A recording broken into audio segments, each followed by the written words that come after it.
Gandhi is a congenital liar. He's a man who has only one talent left after being on this planet for 57 years, which is to dredge up new lies every time the old lie collapses.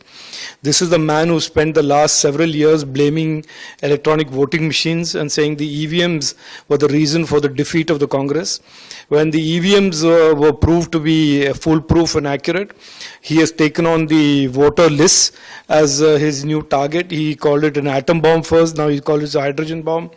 And all there are wet crackers that are blowing up on his face and embarrassing himself and the Congress party. Look, the reality is as follows. Rahul Gandhi on one hand says the electoral rolls are contaminated, on the other hand opposes the special intensive revision of the electoral rolls. So he needs to understand which part of his brain is working. Is it the left side of the brain today that is working and the right side works the next day, or both sides of the brain can't work at the same time simultaneously? That is for him to figure out. But the reality is that every Indian knows that the electoral rolls of this country have been contaminated during the 10 years that the UPA was in government.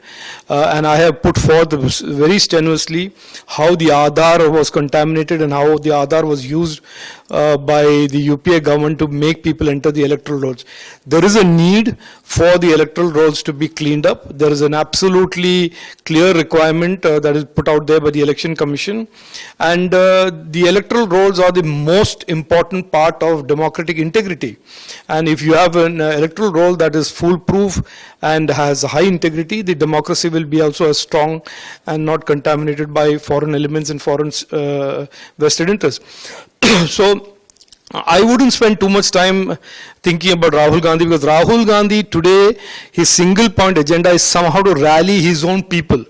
He is now a head of a party today where everybody in his party wants to desert that party because of the ridiculous politics that Rahul Gandhi is operating under. And so what he does before every impending election defeat is to start creating these imaginary scenarios that will hopefully boost the morale of his own party workers. And I hate to say this, but I think even his party workers are no longer believing the trash that he puts out. The Election Commission is saying that